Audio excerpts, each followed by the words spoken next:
भक्तिरभावे कृष्णकर्मणा तस्मै संज्ञानरूपाय नमोस्तु परमात्मने। बोले पार्श्वनाथ भगवान की, आचार्य गुरु विद्यासागर जी महाराज की। कल 5वीं गाथा हो गई थी ना। कल इतना आपने हो गया था कि देवों में जो सुख होता है, स्वर्ग में 5 इंद्रियों से उत्पन्न होने वाला अनातंकम मतलब दुख से रहित दीर्घ काल तक, मतलब जब तक उनकी आयु तब तक रहने वाला वो सुख, स्वर्ग का सुख स्वर्ग जैसा होता है, ये बता दिया था। और उसमें ये भी बता दिया था कि कैसा होता है।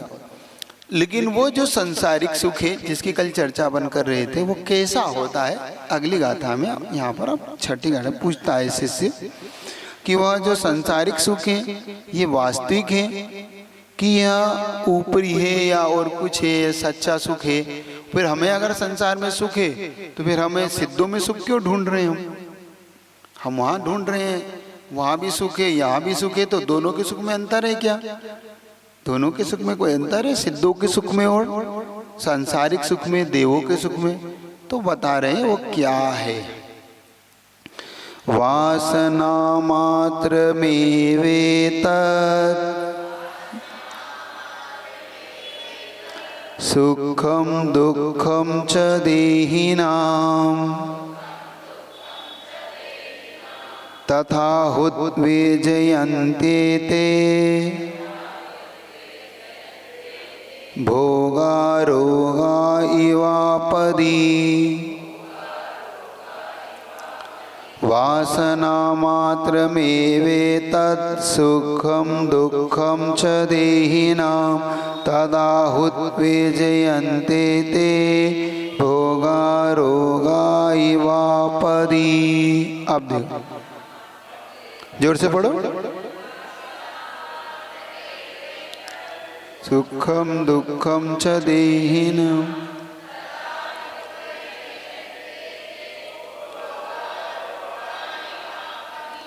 अब देही नाम कैसे है? संसारी जीव। देही मतलब अपन देह को धारण करने वाले देही, और विदेही मतलब जिनकी देह छूट गई वो विदेही कहलाते हैं, है ना।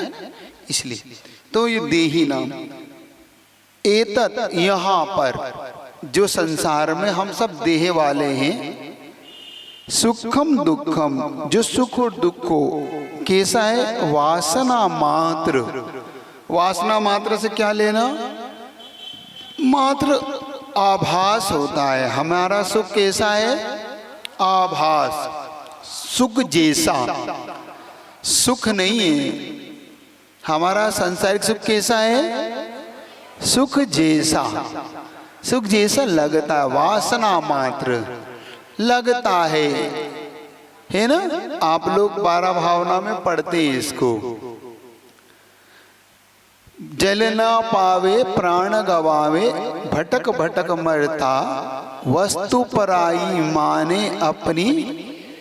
देखो सबको सब पता है सब जानते हो, मानते भी हो और ऊपर से तानते भी हो, पढ़ भी दे लेते हो, और पढ़ते पढ़ते भी उस पुस्तक पे भी झगड़ा भी कर लेते हो। वस्तु पराई माने अपनी भेद नहीं। ये मेरी पुस्तक है। अरे अभी तो तुम कह रहे हो ये वस्तु पराई है और तुम कह रहे हो मेरी है। वस्तु पराई माने अपनी भेद नहीं करता, भेद नहीं कर रहा है कि ये मेरी है कि। ऐसे ही वो कह रहे हैं कि ये वासना मात्र है। क्या? जो सुख और दुख यहाँ दिखाई देता है, किनका? देही नाम, संसारियों का। संसारियों के जो सुख दुख दिखते हैं वो वासना मत कल्पना है। जैसी कल्पना करते हैं थोड़ा अच्छा लगता है। कभी कभी कल्पना होती है सपने में, होता है कभी कभी सपना आता है, तो सपने में बहुत अच्छा सुबह सुबह बहुत आ जाए वो सपना, ऐसे सपने आए तो बहुत एकदम मन प्रसन्न होकर उठता है। तो कोई पूछता है क्या बात है आज बहुत खुश है? आज बहुत अच्छा सपना आया। क्या सपना आया? मैं बिल्कुल बहुत बड़ी फैक्ट्री का मालिक हूँ, बहुत बड़ा बंगला है, बहुत नौकर चाकर मेरी सेवा कर रहे हैं और मैं बड़ा आराम से रह रहा था, बड़े सपना क्यों टूट गया एकदम से। अच्छा लगता है ना, कल्पना में भी अच्छा लगता है। अगर हमें कोई ऐसी कल्पना भी करे, इमेजिन कराए, हमारी आंख बंद कर दे और हमसे कहे कि अब सोचो तुम बहुत बड़ी फैक्ट्री के मालिक हो, अरबों रुपया तुम्हारे पास है, करोड़ों रुपए का सोना तुम्हारे पास है, हीरे चांदी है, जवाहरात, हजारों नौकर तुम्हारी सेवा में लगे। यस सर, हाँ सर, बोलिए सर, पानी हाथ में, चाय हाथ में, अपन आप आराम से उठ रहे हो, बैठ रहे हो, बढ़िया 10-10, 20-20 कारें खड़ी हैं, कैसा लग रहा है? कैसा लग रहा है आपको? महाराज सुनने में इतना अच्छा लग रहा है कि पूछे मत, आप तो लग रहा है कि बस इस कल्पना से कोई उठाए ना।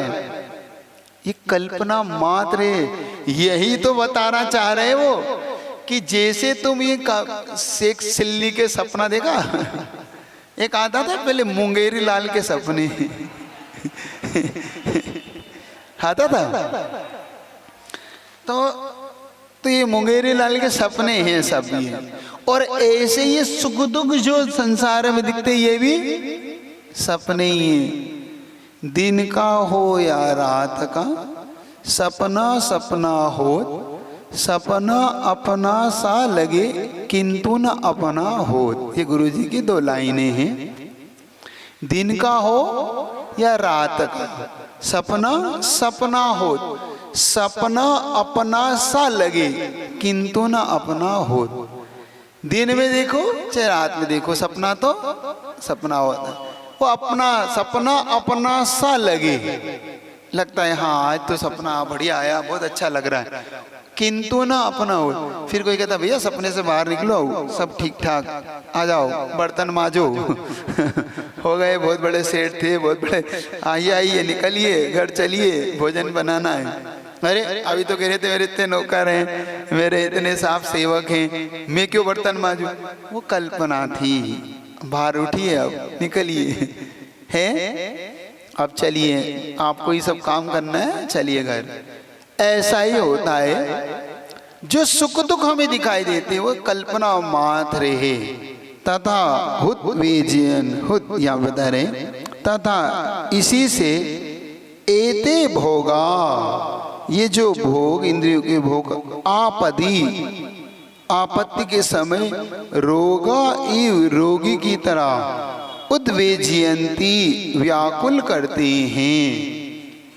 कर देता हूं एक बार पूरी गाथा का अर्थ एक बार देखना। देही नाम संसारी जीवों को एतत् यह सुख, कौन सा? इंद्रिय सुखम, दुखम इंद्रिय इत्यादि के जो दुख हैं, शरीर इत्यादि के दुख हैं, वासना मात्र, कल्पना मात्र है।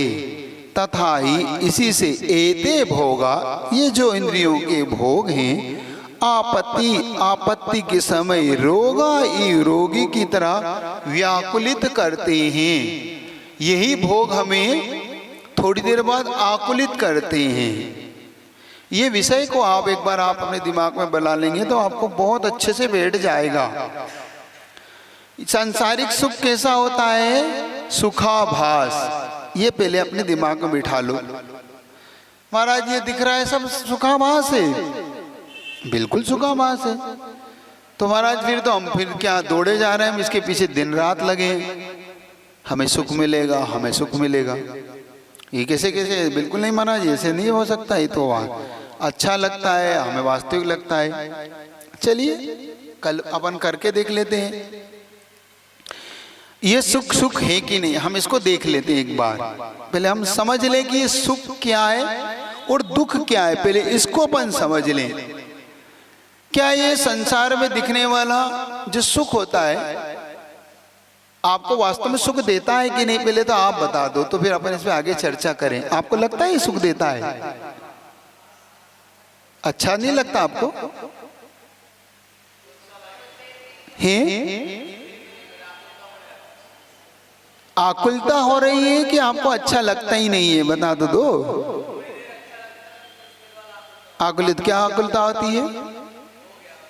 बस हो गया है ना। एक चीज समझिए पहले, ये जो सुख है वो सुख नहीं है, ये पीड़ा को दूर करने को हम सुख मानने लगे हैं, ये दुख ही है, सुख नहीं है। मैं अब आपको एक एग्जाम्पल दूंगा तो आपको जल्दी पकड़ में आएगा। आपने 2 या 3 दिन से तेला कर रखा है, 3 दिन का आपका उपवास है, और एक व्यक्ति है जो अभी अभी भोजन करके बिल्कुल आया है, 10-20 मिनट हुए थे उसे। हमने दोनों व्यक्ति को बिठाया, जिसका अभी तेला खुलने वाला है 2 मिनट बाद, और जो अभी आधे घंटे पहले ही 10 मिनट पहले ही भोजन करके आया, दोनों बैठे। अगर हम दोनों में भोजन रखेंगे तो सबसे ज्यादा भोजन किसको सुख देगा, आनंद देगा? है किसको अच्छा लगेगा भोजन?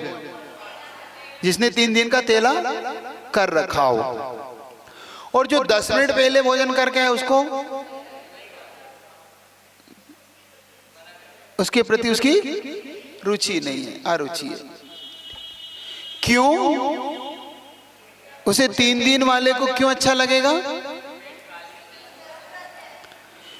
जरूरत नहीं है। जो 3 दिन से पीड़ित है, वो भूख से दुखी है, उसे भूख। अब ये बात अलग है कि वो सहन कर रहा था 3 दिन से, क्योंकि उपवास उसने रखा था। और एक व्यक्ति को मिले ही नहीं, चलो मान लो ऐसे व्यक्ति को चुन लो जिसने 3 दिन से भोजन ही नहीं किया, वो परेशान था कि कहीं से मुझे एक भोजन मिल जाए। भोजन 3 दिन वो भूखा घूम रहा था, कहीं से उसे भोजन मिल ही नहीं रहा, और 3 दिन बाद उसे भोजन मिला। दोनों में कौन भोजन अच्छे से करेगा? 3 दिन वाला। सबसे ज्यादा आनंद किसको देगा? 3 दिन वाले को। कैसा लगेगा? अरे महाराज पूछो ही मत, ऐसे ही मत पूछो कि क्या लगेगा, आप तो ये कल्पना ही मत करो। क्यों? 3 दिन वाले को इसलिए अच्छा लगेगा, 3 दिन से जो भूख का दुख झेल रहा था, वो 3 दिन से उसने जो भूख का दुख झेला है, इसलिए उसे भोजन अच्छा लग रहा है। और 10 मिनट पहले जिसने भोजन किया उसने कोई दुख नहीं झेला, इसलिए भोजन अच्छा नहीं लग रहा उसे। वो कह रहा भैया नहीं, मुझे आवश्यकता नहीं। और 3 दिन वाला क्या कह रहा है? थोड़ा एक और मिलेगी क्या? अभी तो एक ही दी आपने, एक ही रोटी दी, क्या 1 गिलास अच्छा से उकाली मिल जाएगी क्या? क्या पानी मिल जाएगा? थोड़ा सा और हलवा और दे, हाँ रख दो। और 10 मिनट वाले को, अब भैया आप क्या, नहीं बस हमें तो पानी पिला दो, मैं तो पानी पी लूंगा, वो भी आपके कहने से, वो भी मेरे को पीना तो वो भी नहीं है। आपको बात पकड़ में आ रही है? ये क्या है सुख? ये सुख और कुछ नहीं है, ये दुख को कम करने का नाम हमने सुख माना है। आपको समझ में आ रही है? पहले हम उस 3 दिन की भूख से दुखी हुए, फिर उस दुख को दूर करने के लिए हमने जो भोजन किया उसको हमने सुख मान लिया। आपको बात समझ में आ गई? वो सुख नहीं है, वो सुख को, दुख को दूर करने का नाम हम सुख मान रहे हैं। पकड़ में आ रही? हम पहले 3 दिन की हमने क्षुधा रोग को, भूख को हमने दुख उठाया, फिर हमने उस एक रोटी जो पहली रोटी मिली उसका हमने सुख उठाया। वास्तव में सुख नहीं था, वो 3 दिन की भूख का दुख था, वो दूर हुआ। इसलिए इसको वासना मात्र कहा, कल्पना मात्र है, ये सुख नहीं। अब मान लो उसका पेट भर जाता है, अब 3 दिन वाले का देखना, पेट बिल्कुल भर गया, आपने उसे अच्छे से भोजन दे दिया, सब कुछ कर दिया। अब उससे पूछो, अभी तो आप कह रहे थे बहुत सुख दे रहा है, जब आपको सुख दे रहा है तो 1 रोटी और ले लीजिए, उल्टी हो जाएगी। अब नहीं, अरे अभी तो आपको सुख दे रहा था, सुख दे रही थी, वो रोटी नहीं दे रही थी। जब वो पारना खोल रहा था तो पानी कैसा लग रहा था? अमृत के समान महाराज। एक घूंट जब यहाँ से जा रहा था तो ऐसा लगा था आहा, मजा आ गया, अब आया थी। तो अब क्या हो रहा है? आप क्यों नहीं पी रहे? उल्टी हो जाएगी। अब पानी की कोई जगह नहीं है। मतलब इसका मतलब जल सुख नहीं दे रहा था, ना वो रोटी सुख दे रही थी, वो भूख की पीड़ा दूर हो रही थी, इसलिए वो सुख जैसा लग रहा था। आपको बात नहीं पकड़ में आ गई ना? अब तो वो सुख जैसा लग रहा था, ना कि वो सुख है। पीड़ा, कभी कभी होता है आपको बहुत बुखार आ जाता है, 103 डिग्री 5 डिग्री खूब तेज बुखार आता है। तेज बुखार में आपको कुछ भी अच्छा नहीं लगता, कुछ भी ना सोना बैठना कुछ भी, बल्कि तड़पन सी होती रहती, सिर दर्द होता रहता है, नींद भी नहीं आती, ना भूख प्यास कुछ नहीं लगता, ऐसा लगता है भैया बुखार हो रहा बुखार हो रहा। और जैसे ही बुखार 2-3 डिग्री उतरता है, पूरा नहीं उतरा, वो 104-105 था और 101 हो गया, कैसा लगता है? अब अच्छा लग रहा है थोड़ा सा, अरे बुखार तो आपको है नहीं, फिर भी बहुत रिलीफ है, अब तो सिर भी दर्द कम है। वो बुखार का कम होना है, ना कि वो सुख है। आपको बेचैनी, अब ठीक लग रहा, बड़ा चेहरा प्रसन्न हो गया, अच्छा लगा, ये क्या हुआ है? बुखार का कम होना हुआ है। ये सुख नहीं है, ये कम होने को हमने सुख मान लिया है।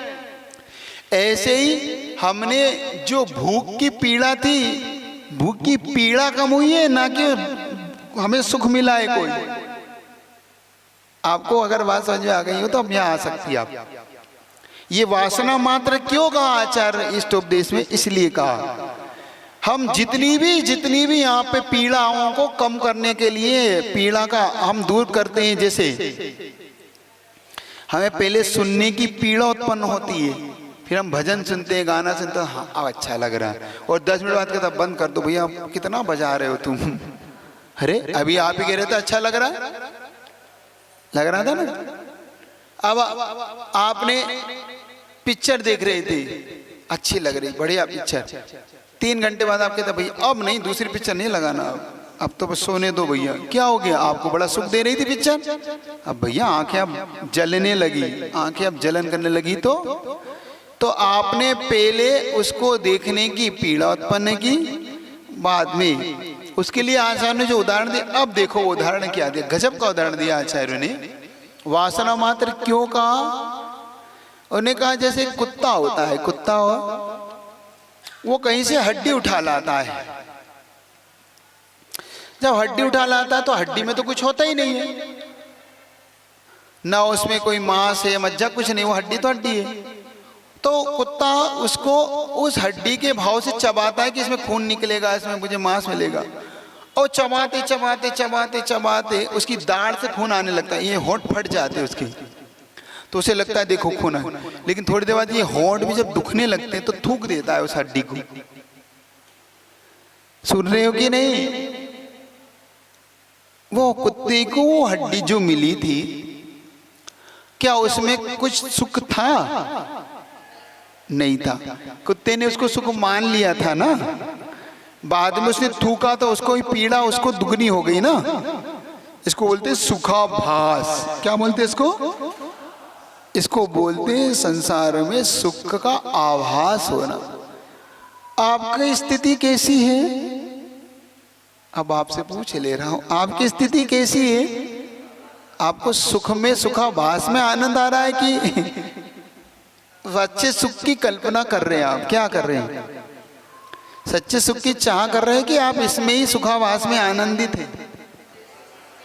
देखो आचार्यों ने एक से बढ़ के एक दृष्टांत दिए कि एक कुत्ते, वो भी अज्ञानी पशु है, उसे क्या पता कहाँ है कुछ है कि नहीं। आप तो समझदार हो, ज्ञानी हो, सब कुछ हो, फिर भी आप क्यों मुंह में हड्डी लेके घूम रहे हो? क्यों घूम रहे हो फिर भी? क्यों? बोलो, आप इस सुखाभास के चक्कर में क्यों पड़े हुए हो? क्यों नहीं आप ओरिजिनल सुख को खोज करते हो? क्यों नहीं आप उस ओरिजिनल सुख को ढूंढते हो अपने अंदर? हैं? समझ में आ रहा है कि नहीं? आपका सुख, संसारिक सुख समझ में आ रहा है कि नहीं? जो ये कह रहे हैं सुखम दुखम च देहिनाम वासना मात्र मेवे तत् सुखम दुखम च देहिनाम तदा हुत वेजीयन्येते भोगा रोगा इवापदी।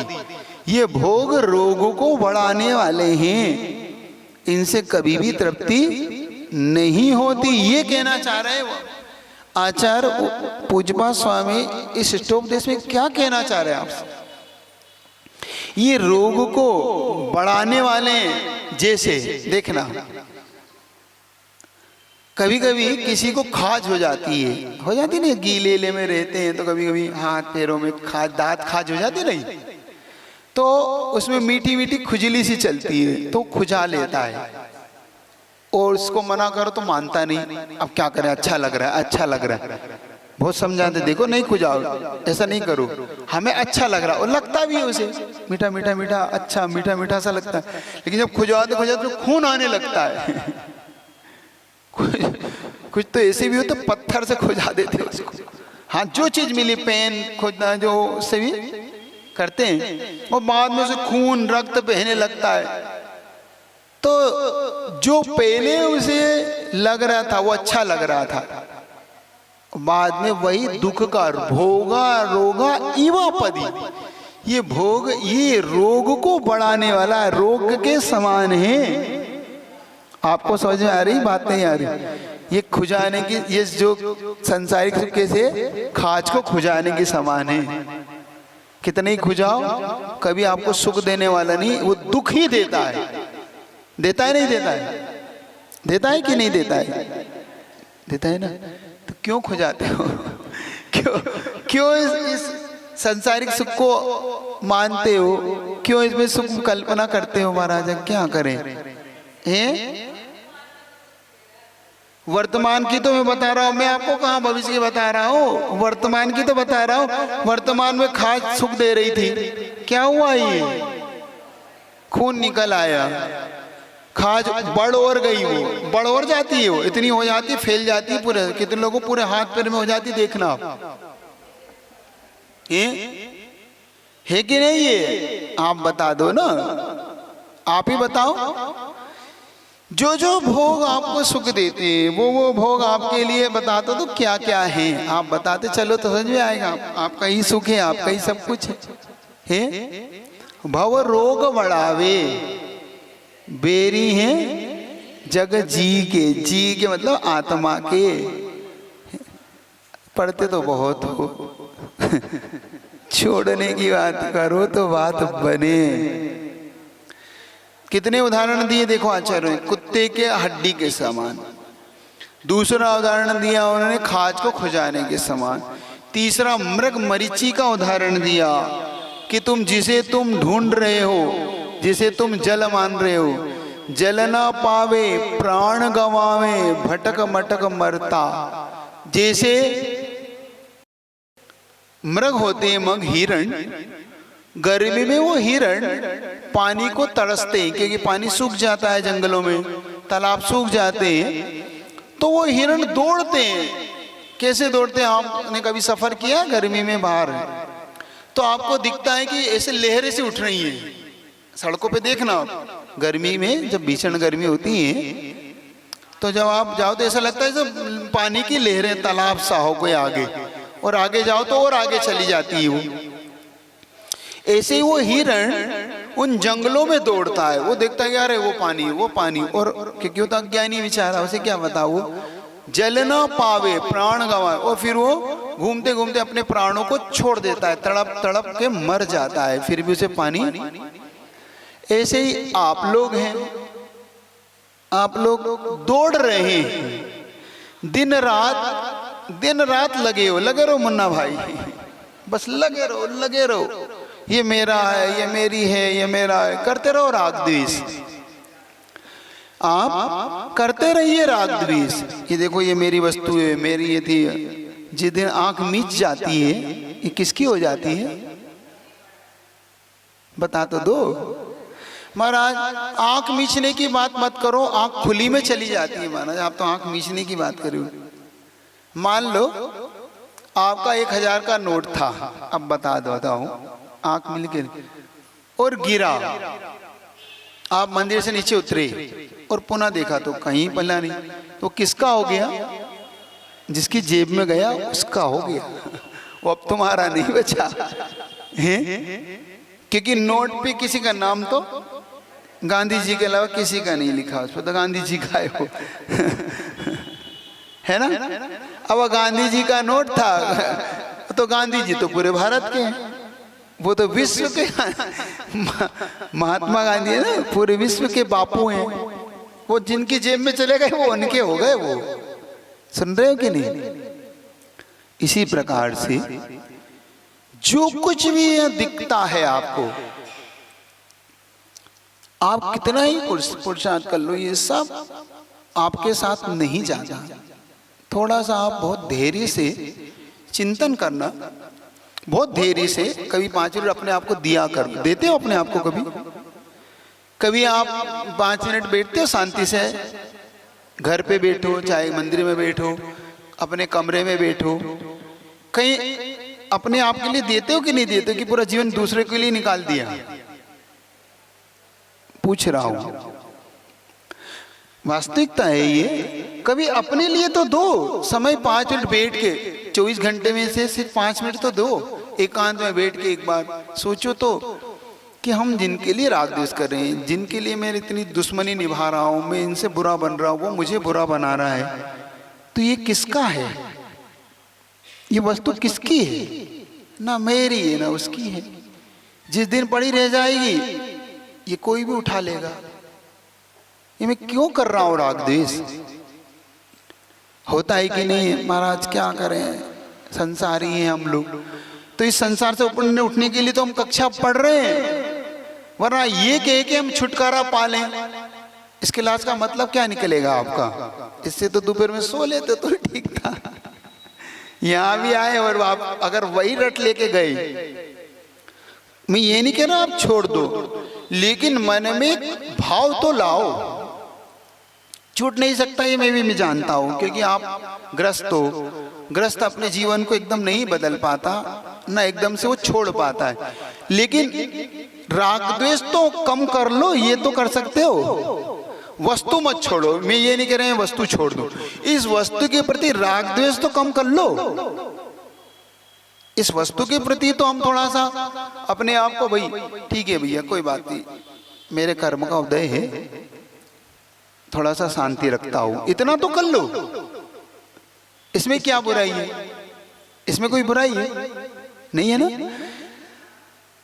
बस जो संसार को बढ़ाने वाले कारण हैं, उन कारणों को थोड़ा सा हम स्टॉप कर लें। क्या क्या है संसार को बढ़ाने वाले कारण? कौन कौन से? कौन बताएगा आप में से? कौन कौन से? पीछे वाले बताओ, कौन कौन से भाव है संसार को बढ़ाने वाले? कुछ तो बोलो, जो आता है सो ही बोल दो। है राग द्वेष, और कोई कुछ? खुशी बोल दो। घर वाले महाराज, परिवार वाले, दुकान है, मकान है, यही बोल दो। मुंह कुछ तो बोलो कि महाराज ये हमारे अंदर ये संसार को बढ़ाते हैं। अब आपको इसकी भाषा नहीं आती, मान लो तो कोई बात नहीं, यही तो बोल दो। कुछ तो है महाराज हमारे, कुछ तो है हम लोग। कसाई भाव ठीक है, और मोह भाव, और मिथ्यात, और पूछ रहा हूं क्योंकि यही चीज आपके, देखो अपन सबको पढ़ाने के लिए पढ़ने जो बैठे हैं, तो आप जब तक आप बोलोगे नहीं तब तक आप अंदर उतार नहीं पाओगे। आपके दिमाग में बैठना चाहिए ना कोई बात। मैंने पहले भी कहा, आप निश्चिंत होके पूछो, निश्चिंत होके बोलो। बोलने से धारणा बनती है हमारे अंदर। क्या बनती है? धारणा। और नहीं बोलेंगे तो हम कोई धारणा ही नहीं बना पाएंगे, और हम धारणा ही नहीं बना पाएंगे तो हम मैं क्या, यहाँ 50 क्लास लग जाए, 500 क्लास लग जाए, आचार्य से भगवान महावीर स्वामी, तब भी हम नहीं बदल पाएंगे जब तक हम अंदर से धारणा नहीं बदलेंगे। हमें क्या बदलना है? कुछ नहीं करना है, बस धारणा बदलना है। आचार्य श्री का एक अच्छा उदाहरण गुरुजी ने दिया, बताता हूं धारणा कैसे बदलते हैं। एक व्यक्ति गुरुजी के पास आया, कहता है गुरुजी मेरी सिगरेट नहीं छूटती, मैं बहुत सिगरेट का आदी हूं, सिगरेट के आदी हूं, छोड़ना चाहता हूं, आप बताएं कोई तरीका बताएं। कुछ नहीं बोले, अपने स्वाध्याय करते रहे। उसने कहा कि गुरुजी बताइए। तो पढ़ते पढ़ते ही गुरुजी ने ऐसा कर दिया, बस ऐसा संकेत कर दिया। अब वो क्या समझा बेचारा, संकेत क्या कर दिया। फिर गुरुजी से उसने पूछा, गुरुजी ने कुछ नहीं बोला। फिर जब स्वाध्याय पूरा हो गया तो बेटे गुरुजी आप बता नहीं रहे हैं, मेरी सिगरेट छूटेगी, कैसे छूटेगी? तो गुरुजी बता तो दिया मैंने। तो गुरुजी आपने कब बताया? मैंने कर तो दिया ऐसा। महाराज इसका क्या मतलब क्या होता है? देखो इसका मतलब ये होता है तुम सिगरेट को ऐसे पकड़ते हो, ऐसे पकड़ते हो ना सिगरेट को, यूं कर दो छूट जाएगी। भाई सिगरेट को ऐसे पकड़ता है आदमी, तुम छोड़ना चाह रहे हो ना, हाँ छोड़ना चाह रहे हो, ऐसे कर दो। इतनी सी तो बात है। सिगरेट पकड़ के छोड़ना कोई बड़ी बात तो नहीं है। महाराज छोड़ना चाहता, छोड़ दो, उसमें क्या है, कर दो ऐसे, अपने आप गिर जाएगी सिगरेट, खत्म। ऐसे ही आपको भी महाराज हम मोह छोड़ना चाहते हैं। अब देखो, अब तुम्हारा प्रश्न, महाराज मोह नहीं छूटता, आप संसार में रहे, कैसे छोड़े? आपका मुख उधर था, मुख पलट लो भगवान के, जैसे आप बता देता हूं। जब आप मंदिर आते हो, जिनालय में आते हो, तो आपका मुख कहाँ होता है और पीठ कहाँ होती है? संसार की तरफ। ये हो गया मोह से दूर। और जब मंदिर से जाते हो तो मुख कैसा होता है और पीठ किधर होती है? ये कहलाता है संसार। समझ रहे हो? जब आप मंदिर की तरफ आते हो तो संसार को पीठ दिखा देते हो और भगवान की ओर अपना रास्ता, भगवान में आपकी ओर हो। और जब आप मंदिर से जाते हो तो संसार की ओर, तो भगवान मोक्ष को तो पीठ दिखा देते और संसार की ओर मुख कर ले। तो बस इतना सा ही अंतर है राग देश मोह और मोक्ष में। मोह और मोक्ष में कितना सा अंतर है? सिर्फ मुख का परिवर्तन। वस्तु वही थी, ना वस्तु पहले अपनी थी ना नहीं थी। जब भगवान आदिनाथ ने जब राज्य छोड़ा, तो राज्य क्या छोड़ा उनने? मान्यता में था और मान्यता से निकाल दिया। छोड़ा कुछ भी नहीं। पहले भी क्या राज को सिर पे लेके घूमते थे वो? नहीं ना। जैसे आप लोग अपने सिर पे लेके मकान, दुकान, गाड़ी को सिर पे लेके घूमते हो। आपकी मान्यता में है कि ये मेरा है। जिस दिन आपकी मान्यता से निकल गया मेरा नहीं है, कोई भी ले जाओ, मुझे क्या करना? क्या बात पकड़ में आ रही? आपके अंदर धारणा ये है कि ये मेरा है, सो आपको सुख दुख होता रहता है। जिस दिन आपकी धारणा से निकल गया कि मेरा नहीं है, कुछ भी हो जाए आपको कभी दुख नहीं दे सकता वो। जैसे देखो, एक व्यक्ति ने मकान था उसके पास, और मकान की उसने सौदा किया किसी से कि भाई मकान का सौदा हुआ। सौदा करते हैं तो उसमें पहले थोड़ी सी वो दे देते ना, एग्रीमेंट होता है, तो एग्रीमेंट में साइन करते समय कुछ दे देते हैं भाई, बयाना दे दिया उसने। अचानक उस मकान में उस रात आग लग गई। जिस मकान का बयाना हुआ था उस रात आग लग गई। 2 भाई का वो मकान थे, दोनों भाइयों में। तो वो भाई खड़ा हुआ है बाहर, अब लगे अपने क्या करना, अपना तो मकान बिक गया, उसका खरीद लिया। उसको कोई सुख दुख नहीं हो रहा ना, क्योंकि उसकी धारणा में क्या हो गया कि ये बिक गया। दूसरा भाई आया दौड़ता हुआ, अरे भैया क्या कर रहे हो, मकान में आग लगी, बुझाओ। तो क्या करना, बिक गया है तो अपने को वो जाने, उसका काम जाए। नहीं, वो सौदा कैंसिल कर गया। क्या हुआ? वो सौदन वो आपके 1 घंटे बाद आपको बता नहीं पाया। वो आप इधर आप गए, थोड़ा सा काम से गए थे, और 1 घंटे बाद आया, भैया मुझे तो नहीं लेना, मुझे तो अपना वापस बयाना दे दो। और वो अपना पैसा ले गया। अब वो मकान नहीं खरीद रहा है वो। अब क्या हो रहा है उसके चेहरे पे? पहले वो हंस रहा था कि अपने को क्या करना, जलो जलो, और अब वो रो रहा है। पहले भी मकान था और अब भी, पहले भी जल रहा था और अब भी जल रहा है। क्या अंतर आया? अंदर की धारणा का अंतर है। इसी को बोलते हैं वासना मात्र मेवे तत्। हमारे अंदर में जो धारणा हमने बना रखी है, हमारे अंदर में ये मेरा है, इदम एव, यह मेरा है, मैं इसका हूँ, ये धारणा मात्र आपके लिए सुख दुख को देने वाली है। वस्तु वस्तु में थी, कल भी थी, आज भी है, आगे भी वह रहेगी। आप धारणा बनाते चलिएगा, वो धारणा में आपकी आते चली जाएगी। जिस दिन वो आपकी नहीं है उस दिन आपकी धारणा मिट जाएगी। क्या हुआ, आदिनाथ भगवान ने ना पहले राज्य, ना पहले उनके मन में था ये मेरा है, सो राज्य कर रहे थे, और कहते हैं मुझे नहीं करना, तो छोड़ के बाहर चले गए, सो राज्य वहीं रह गया, वो अपने में लग गए। यही करना है आपको और कुछ ज्यादा नहीं करना। तो इतनी धारणा तो बनाओ, इतने मोह को प्रबल, इसी का नाम मोह, इसी का राग द्वेष है, इसी को आप मोह कहते हैं। तीन चीज होती है, राग द्वेष और मोह। राग द्वेष ये चारित्र मोहनी की प्रकृति है, और मोह दर्शन मोहनी की प्रकृति है। थोड़ा सा इसमें अंतर समझ लेना, है ना। जिसमें हम राग कहते हैं, जिससे हम प्रीति होती है, द्वेष जिससे हमें बुरा लगता है, और मोह दर्शन मोहनी मतलब मिथ्यात्व की ओर चला जाता है।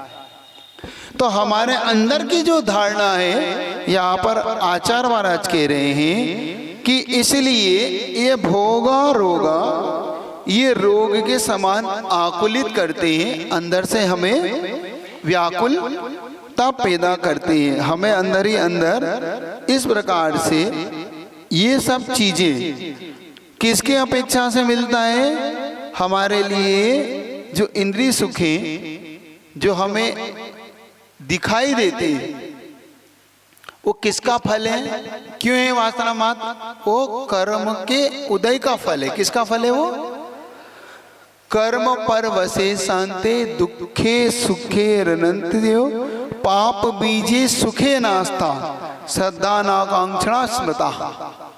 आचार्य संबंध स्वामी ने कहा कि इंद्रियों के जितने भी सुख आपको दिख रहे हैं, यहाँ पे दुख दिख रहे हैं, किसके, ये सब कर्मों के फल हैं। ये वासना मात्र इसलिए कहा कि ये सब कर्मों के फल हैं। और जब ये कैसे उन्होंने कहा, जैसे पाप बीजे, ये पाप का बीज है। किसका बीज है ये, आप देखो, श्रद्धा नाकांक्षणा स्मृता। ये सब श्रद्धा इस प्रकार की जब तक आपकी नहीं होगी, आप कितना ही कर लें, जो ये जितना भी आप कर्म के उदय में पाते हैं और पाके जब उसको भोगते हैं, जितना भी पुण्य। अब एक बात बहुत अच्छी समझ लो, एक चीज समझ लो, दो आपको बहुत एक गजब की चीज समझ ले। मान लो हमें कर्म के उदय में हमें सुख मिल रहा है, मान लो ये जितना भी मिल रहा है, जितनी वस्तुएं मिल रही हैं, कपड़े मिल रहे हैं, आभूषण मिल रहे हैं, घर मिल रहा है, परिवार मिल रहा है, ये सब हमें मिला है। किसके उदय में मिला, पुण्य कर्म के उदय में, है ना। पुण्य कर्म के उदय में मिलता है, पाप के उदय में चला जाता है। ऐसा ही होता है ना। ये तो इतना तो आपकी श्रद्धा है कि नहीं। जब हमें ये मिलता है तो हम इसका उपयोग भी करते हैं कि नहीं करते हैं आप लोग। जब आपको अच्छे अच्छे कपड़े मिलते हैं पुण्य के उदय से तो आप पहनते हैं, आभूषण मिलते तो उनका उपयोग करते हैं, घर बंगला मिलता तो उनका उपयोग करते हैं, गाड़ी मिलती है उनका उपयोग। लेकिन ये होता क्या है, एक बात सुन लेना, जब इनको आप उपयोग करते हो तो ये आपको पाप का फल, पाप का बंद करा जाते हैं। भोगते हो पुण्य को हो, और बंद किसका होता है इनसे, ये देखना आप। महाराज कैसे, अब बता देता हूँ कैसे। तुम्हारा तीव्र साता वेदनी का उदय आया, तुम्हारा अंतराय कर्म का क्षयोपशम हुआ, लाभांतराय कर्म का तो तुम्हें लाभ हुआ। लाभांतर कर्म के क्षयोपशम से और साता वेदनी के उदय में तुम्हारी वस्तुओं का प्राप्ति हुई, अच्छे कपड़े, अच्छे मकान, अच्छी दुकान, अच्छी भोग सामग्रियां। अब तुमने उनका उपयोग किया, जब उपयोग किया तो उसके साथ आपका रागद्वेष परिणाम था कि नहीं, ये बता दो बस। क्या मेरे कितने सुंदर कपड़े, देखो इसके पास तो कुछ भी नहीं है, देखा मेरा आभूषण कितना अच्छा है, 2 तोले 5 तोले का आभूषण है, तुम्हारा क्या है बताओ, तुम्हारी वो सड़ी सी चूड़ी पहन के घूम रही हो, ये क्या करा रहा है तुम्हारे साथ? ये तुम्हें पाप का बंद करा रहा है। पुण्य के उदय में जो सामग्री मिली, और तुम ये मत कह देना कि महाराज हम तो बिना राग द्वेष के भोग रहे हैं। हाँ, तुम अगर ये कहना चाहते हो नहीं ना महाराज हमें तो कोई राग द्वेष होते ही नहीं, हम तो बस ऐसे पेन रखिए। ये चूड़ी हाथ में गई थी कि आपने हाथ डाला था चूड़ी में? पूछ रहा हूं। आप जो सोने की चूड़ी होती है, सही सही बोलना, बिल्कुल गलत गलत नहीं बोल। तुम जो एक तुम्हारे हाथ में कांच की चूड़ी होती है, जब उसमें हाथ जाता है और एक सोने की चूड़ी में हाथ जाता है, आनंद किस में आता है? अनासक्त योगी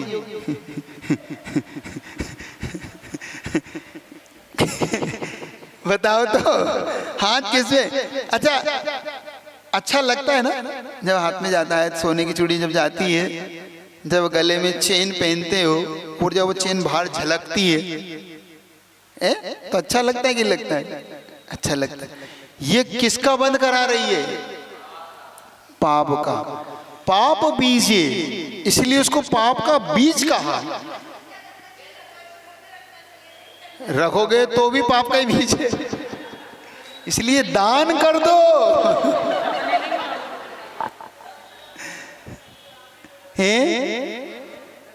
पूछ लो, पूछो तो समझ जाए।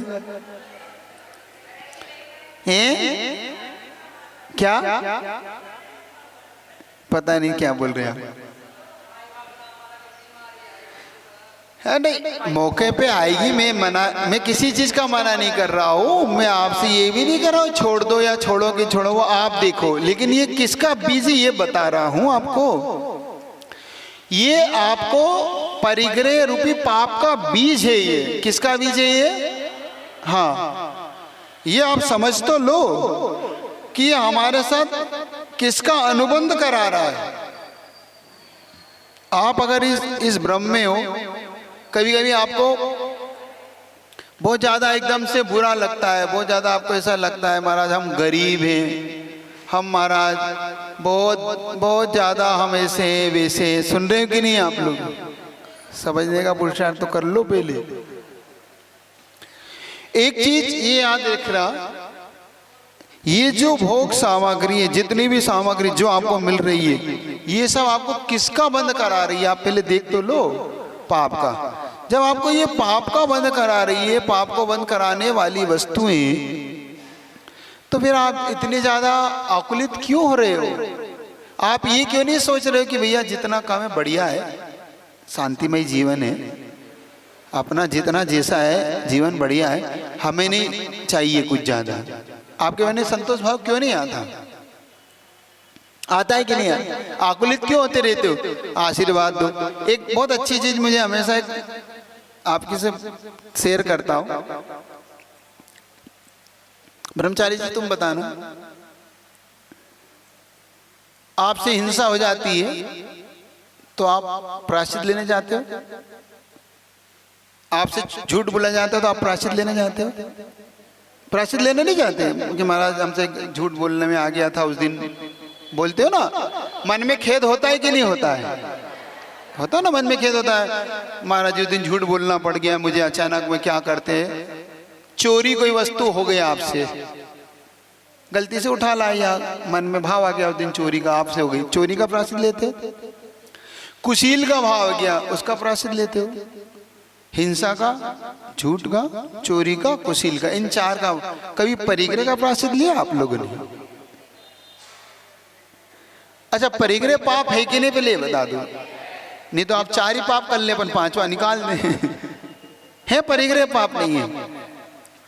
और आप विशेष तौर से जिस दिन आपका एक नया घर बनता है, उस दिन आप खुश होते हैं कि दुखी होते हैं? देखो, हिंसा में तो आप दुखी होते हैं, झूठ में आप दुखी होते हैं, चोरी में आप दुखी होते हैं, कुशील में आप दुखी होते हैं, परिग्रह में आप खुश होते हैं। और आशीर्वाद हमसे और लेने आते, महाराज एक नया घर बन रहा है, आशीर्वाद। वाह भाई,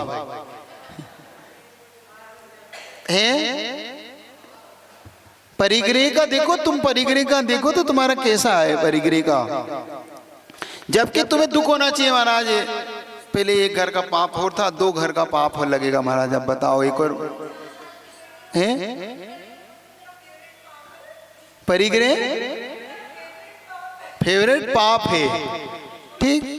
हाँ ठीक है, ये तो जाका जैसे बाप मताई बाके वैसे भरका, जाके जैसे नदिया नाला वहां से तो क्या। तो आप बताओ, आप परिग्रह को पाप क्यों नहीं मानते आप लोग हैं? मानते हो तो फिर आप क्यों उसकी खुशी मना रहे हो? कोई पाप की खुशी मनाता है? आप खुद कह रहे हो। जय जी बताओ भैया, खुश थे तो फिर आप हिंसा में तो दुखी हो रहे थे, झूठ में, इसमें आप खुश कैसे हो गए? क्योंकि आपने पाप नहीं माना, आपने इसको पाप माने ही नहीं है। आप ऊपर ऊपर कह रहे पाप है पाप है, अंदर से आपने इसको पाप स्वीकार नहीं किया। जिसको स्वीकार किया उसका तो आपने प्रायश्चित लिया। और जिस दिन आपके दिमाग में ये आ जाएगा ना कि ये पाप है, उस दिन तुमको लगेगा कि भैया जो है उसमें संतोष भाव रखो, अब ज्यादा अपने को पाप बढ़ाना नहीं है। आवश्यकता के लिए तो कोई मना नहीं किया है, पेटी भरने को मना है, पेट भरने को मना नहीं किया भगवान महावीर ने। भगवान महावीर ने किसका निषेध किया? पेट ही भरने का। पेट तो भरो क्योंकि आपको आवश्यकता है, आवश्यकता है उसे रख लो, इतना तो आपके लिए क्षम्य कहा, क्षम्य अपराधी क्षम्य कह दिया। लेकिन तुमने इतनी बड़ी बड़ी पेट है तुम्हारा, वो भरता ही नहीं। पेट नहीं भरता कि मन नहीं भरता, मैं पूछना चाह रहा हूं। आपके कभी कभी आप नाश्ता करने जाते हैं और आपकी बिल्कुल फेवरेट डिश होती है, बहुत फेवरेट, जो आप बिल्कुल चाहते थे वही, चाहे वो मीठा ले लो, नमकीन, जो भी आपको, तो आपने ले ली, खा ली, अब पेट भर भी गया। लेकिन मन कहता भी एक पेट नहीं भरता, मन नहीं भरता व्यक्ति का। सुन रहे हो आप? दोष पेट का नहीं है, दोष मन का है। आवश्यकता के नाम पे जो हम कर रहे हैं ना, वो सिर्फ मन का विषय है। वो आवश्यकता तो हमें पता है कितनी है, क्या हमारा जीवन नहीं चल रहा? देखो एक अच्छा उदाहरण देता हूं। आपके एक पंडित बनारस दास जी हुए, देखिएगा। बनारस दास जी पंडित जी के यहाँ पर एक बार चोरी हुई। जब वो आराम से विश्राम कर रहे थे रात्रि के समय, तो 2-4 चोर घुसे। जब वो चोर घुसे तो उनके कपड़े का काम था, तो वो कपड़े की पोटली बना ली चारों चोरों ने। एक चोर दूसरे चोर के संयोग से उठा के उनके रख, 3 चोर तो निकल गए। पंडित बनारस दास जी सो रहे थे और देख रहे थे दृश्य को, नींद खुल गई उनके यहाँ, कुछ नहीं कहा उन्होंने। और जब वो चौथा चोर पोटली को उठा रहा था, उठ ही नहीं रही थी उसे, तो वो उठे और धीरे से उन्होंने उनके सिर पे रख दी। चोर को समझ में तो आया कि किसी ने मेरा सहयोग किया है, और वो लेके भागा। जब वो चोर पहुंचे अपने घर, तो उसकी माँ पूछती कहाँ से चोरी करी आज? बताते थे कि आज वहां से चोरी हो। तो क्या हमने आज एक पंडित के यहाँ चोरी करी, बनारस दास जी। तुम्हें शर्म नहीं आती? उस पंडित की तुम चोरी कर रहे हो, वापिस दे के आओ ये सारा चीज। वो इतना ईमानदार है और इतना अल्प परिग्रह रखने वाला, उस पंडित क्या चोरी कर रहे हो तुम?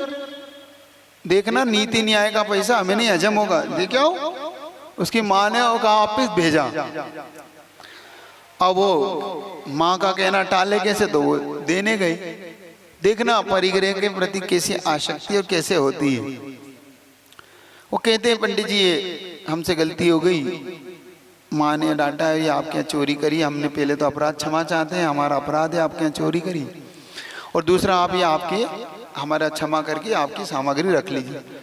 तो पंडित जी कहते मेरा तो त्याग है, मैं तो त्याग कर चुका हूँ, जिस समय तुम इस घर में चोरी करके ले जा रहे थे, मैंने इस परिग्रह का त्याग कर दिया था कि मेरा परिग्रह सुन रहे हो कि नहीं? प्री सब्जेक्ट वाले जिनका परिग्रह प्री सब्जेक्ट है, सुन रहे हो कि नहीं? वो परिग्रह उनके जीवन में कैसे कम कर दिया उन्होंने? कटअप, एक मिनट कि नहीं, हमें आज से परिग्रह का ही त्याग, चलो भगवान भला हो इनका, ये ले गए। तुम्हारी हालत क्या?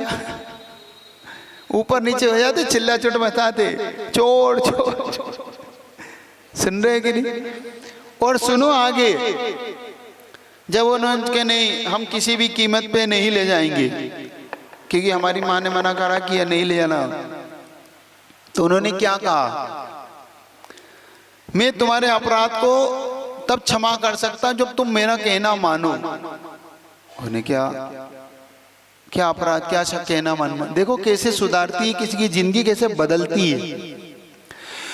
तो उन्होंने कहा आज से तुम लोग चोरी का बिजनेस छोड़ोगे, अब तुम चोरी नहीं करोगे। तो उन्होंने कहा हम चोरी नहीं करेंगे तो फिर करेंगे क्या? ये जो कपड़ा चुरा के ले गए थे, ये मैं तुम्हें आज से देता हूँ, इससे तुम कपड़े का व्यापार करना और जो पैसा है उससे पुनः कपड़ा खरीद के पुनः व्यापार कर, लेकिन आज से चोरी नहीं करना, ये तुम्हें आज से ये करना।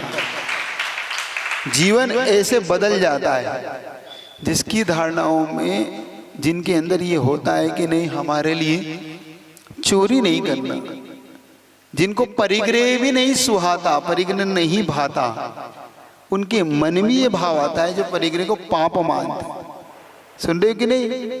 नहीं तो ये धारणा ही दुख का कारण है और कुछ नहीं है।